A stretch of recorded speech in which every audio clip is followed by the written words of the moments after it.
토론을 벌이셔서 약간 질문을 유관된 질문이지만 질문을 좀 바꾸겠습니다. 지금 종전선언의 시기라든가 조건과 관련해서 이렇게 입장이 엇갈리고 미국의 태도에 대한 해석도 엇갈리는 건 결국 북한의 비핵화 의지에 대한 신뢰의 문제와 맞닿아 있다고 보여집니다. 그러니까 현재 말씀하신 대로 이번 평양 공동선언에서 영변 핵 폐기 시설도 조건부지만 영구 폐기할 용의가 있다라는 표현까지 나왔음에도 불구하고 그걸로는 부족하다라는 여론 때문에 종전선언이 아직은 시기상조다. 더 해야 된다라는 입장이신데 북한의 비핵화 의지에 대해서 어떻게 봐야 되는 건가요? 지금 상황에 대해서 긍정적 해석도 있고 부정적 해석도 있는데 어느 정도 더 해야 되는 건지 어떻게 보십니까? 우선 아까 좀 먼저 하시겠어요? 예, 먼저 하세요. 아까 이번에 여기 하십시오. 차례예요. 두 분은 가급적 발언을 좀 자제해 주셨으면 저까지 좋겠어요. 같이 도내급으로 넘어가지 마세요. 죄송합니다. 네. 자, 이번 남북 정상회담은 비핵화로 가는데 매우 중요한 쪽문 하나를 여는 겁니다. 이 비핵화 남북 공동선언을 가지고 너무 많은 것을 질타하시면은 앞으로 더 어려운 협상이 첩첩히 남아 있는데 어떻게 보면 우리 스스로의 협상력을 무장해제하는 것이다. 전 그런 점에서 조금 자제하실 필요가 있다고 생각이 되고요. 자, 비핵화에 대한 그동안의 아주 구닥다리, 정말 그 전통적인 방식은 뭐냐 하면은 북한이 신고서 내고 그거 사찰단 들어가고 검증하는 이 검증을 최우선시하는 방식이에요. 그런데 보십시오.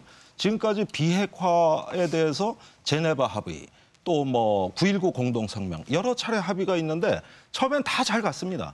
근데 어디서 실패했느냐? 검증 단계입니다. 예. 이 검증이라는 것은 두 가지가 있는데 강제적 검증이 있고 협력적 검증이 있습니다. 근데 미국이 얘기하는 건 강제적 검증이에요. 자기가 보고 싶은 데를 불시에 수백 명이 가서 다 볼 수 있는 걸 이런 걸 얘기하는 건데 북한이 그런 어떤 과정을 또 감내하기에 굉장히 어떤 치욕감, 굴욕감 이런 것들이 어려움이 있다는 게 입증이 된 겁니다. 그러다 보면 검증 때 서로 간에 불신, 기만 이런 게 얽히고 설켜가지고 결국은 그 적대 관계에서 다 무너집니다. 그래서 이런 방식보다는 저는 어떻게 보면은 약간 순서를 바꿔서 조금 더 창의적으로 어떤 관계 개선에 대해서 그래도 한 스텝이라도 넘어가면서 순서를 좀 바꿀 수도 있는 겁니다. 만약에 어떤 종전선언에 대한 미국의 상응 조치가 종전선언이 있다면은 과감하게 현재 핵과 미래 핵을 다 폐기하겠다. 가능합니다. 이번 남북정상회담에서 그 의지는 확인됐다고 봐요. 그다음에 미국이 가장 관심이 있는 게 과거 핵이잖아요. 네. 이거는 앞으로 얼마가 걸릴지 누구도 모릅니다. 그 해커 박사에 의하면은 이것이 10년 이상 걸릴 수도 있고 또 그 이상도 걸릴 수 있다 그럽니다. 그러니까 이렇게 장기간에 걸쳐서 일어나는 그 핵 폐기를 선결 조건으로 할 수가 없으니 시범적으로 우선 핵탄두 몇 개라도 또는 어떤 그 중요한 핵무기라도 북한이 먼저 어떤 행동을 통해 가지고 폐기 절차 또는 그와 유사한 절차를 미국의 의향을 밝혀주는 겁니다. 예.